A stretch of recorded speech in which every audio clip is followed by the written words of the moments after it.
नमस्कार विद्यार्थियों, मैं कमल सिंह चौहान रतलाम पब्लिक स्कूल से। आज हम कक्षा 12th हिंदी आरोह के बारे में बात करेंगे, जिसमें काव्य खंड की चर्चा करेंगे। तो काव्य खंड के अंतर्गत हमारा जो पहला चैप्टर है वो आत्म परिचय है और हरिवंश राय बच्चन ने इस कविता को लिखा है।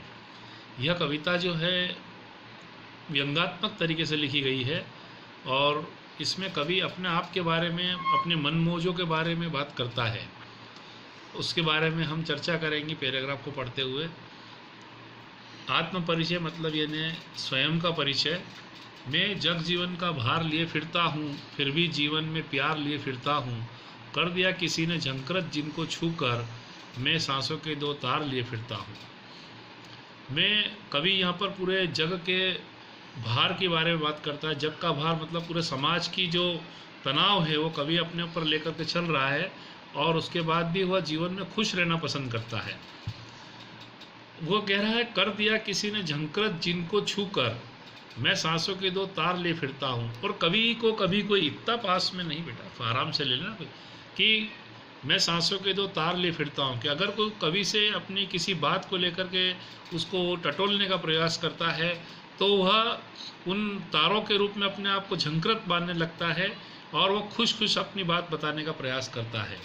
अगला पैराग्राफ है, मैं स्नेह सुरा का पान किया करता हूँ। स्नेह सुरा मतलब प्यार रूपी शराब, प्रेम रूपी शराब। सुरा का मतलब शराब होता है।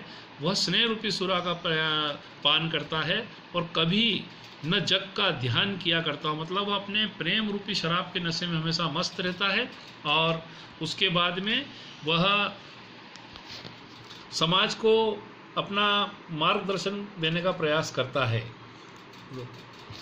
yes. जग पूछ रहा है उनको जो जग की गाते हैं, मैं अपने मन का गान किया करता हूँ।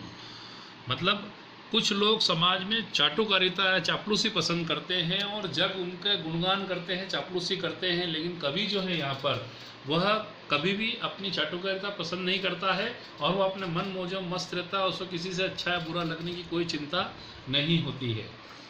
मैं निज उर के उद्गार लिए फिरता हूँ, मैं निज उर के उपहार लिए फिरता हूँ। हे यह अपूर्ण संसार न मुझको भाता, मैं सपनों का संसार लिए फिरता हूँ। वह रोजाना नए नए मन में विचार लिए फिरता है। उसके मन में एक आग है, क्रोध है, गुस्सा है और वह गुस्से को बयान नहीं करता है, अपना मन ही मन में लिए रहता है। लेकिन समाज में वो बदलाव चाहता है। उस बदलाव के लिए वह लगातार अपने ही मन में खुश रहता है, अपने गुणगान किया करता है, समाज को बदलाव का प्रयास करता है, पर वह आगे रहकर किसी से बेर मोल लेना नहीं चाहता है। हे यह अपूर्ण संसार न मुझको भाता, मैं सपनों का संसार ले फिरता हूँ। यह अपूर्ण संसार जो है उसको ठीक नहीं लगता है, परंतु वो अपने सपनों को आगे बढ़ाने का प्रयास करता है, क्योंकि ये संसार में कोई भी चीज़ अपने आप में पूर्णता लिए नहीं हो, सब कुछ अपूर्ण है। और मैं जला हृदय में अग्नि दहा करता हूँ, सुख दुख दोनों में मग्न रहा करता हूँ। जब भव सागर तरने को नाव बनाए, मैं भय मौजों पर मस्त बहा करता हूँ। मतलब हृदय मन में एक आग है उसके, और उस आग रूपी ताकत के साथ वह समाज में आगे बढ़ने का प्रयास करता है। सुख और दुख दोनों में उसे किसी प्रकार का उसके चेहरे पर कोई परिवर्तन या हाव भाव नहीं आता है। और जग का भव सागर तरने को नाव बनाए, इस जग को वह भव सागर मानता है। भव सागर मतलब इच्छा रूपी एक सागर, जिसमें वो अपनी मन रूपी नाव में बैठ करके मौज मस्ती में यात्रा कर रहा है। उसको किसी की कोई चिंता नहीं, उसको किसी से कोई लेना देना नहीं है। मैं यौवन का उन्माद लिए फिरता हूँ, उन्मादों के अवसाद लिए फिरता हूँ। जो मुझको बाहर हंसा रुलाती भीतर, हाय मैं किसी की याद लिए फिरता हूँ। उसके मन में वो जो यंग है, युवा है, उसके मन में उन्माद है। मतलब युवाओं में जो जोश होता है वो जोश उसके मन में है और वह उन्माद अपने मन में लिए फिरता है। और हमेशा उन्मादों में भी अवसाद लिए फिरता है। वो जोश में तो है लेकिन अपने होश खोने का प्रयास नहीं करता है।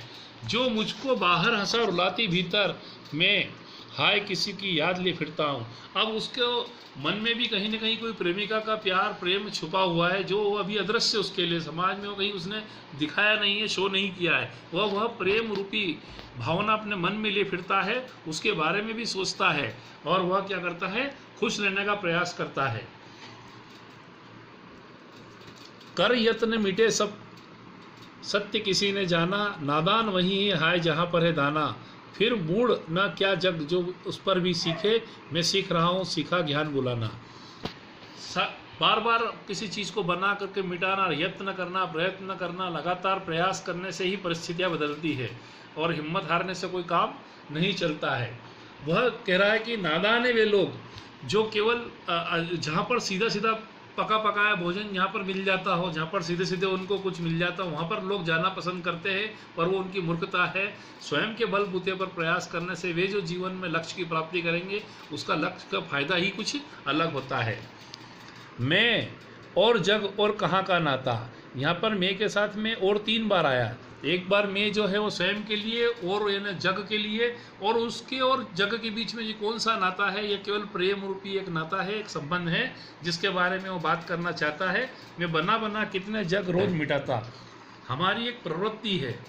हम हमारे समाज में रोजाना सोचते हैं, सपने देखते हैं और सपने बुनते हैं, लेकिन अक्सर हम उसको पूरा करने का प्रयास नहीं करते। इसी प्रकार लेखक भी रोजाना अपने जीवन में नए सपने तैयार करता है और उन सपनों को पूरा करने का प्रयास भी करता है। मैं बना बना कितने जग रोज मिटाता, जग जिस पृथ्वी पर जोड़ा करता वैभव, मैं प्रतिपक्ष से उसी पृथ्वी को ठुकराता हूँ। जो लोग दीन दुनिया जो आज धन वैभव के पीछे भाग रही है, लेखक ऐसे धन और वैभव को ठोकर मारना पसंद करता है, क्योंकि वह एक सादा जीवन जीना चाहता है। उसे भौतिक चीज़ों का कोई मोह नहीं है, किसी प्रकार का वह जीवन में इच्छाएं रखता ही नहीं है। मैं निज रोदन में राग लिए फिरता हूँ, शीतल वाणी में आग लिए फिरता हूँ। हो जिस पर भूपों के प्रसाद निछावर, मैं वह खंडहर का भाग लिए फिरता हूँ। निज रोदन में वह अगर रो भी रहा है तो लोगों को ऐसा लगता है कि उसके रोने में भी कोई गाना छुपा हुआ, कोई संगीत छुपा हुआ, कोई गीत छुपा हुआ। लोग उसके रोने को भी गाने की गलत फहमी समझ लेते हैं और उसमें भी खुश रहना पसंद करते हैं। मैं फूट पड़ा तुम कहते हो छंद बनाना। और जब वह गुस्से से आक्रोशित होता है तो वह कहता है कि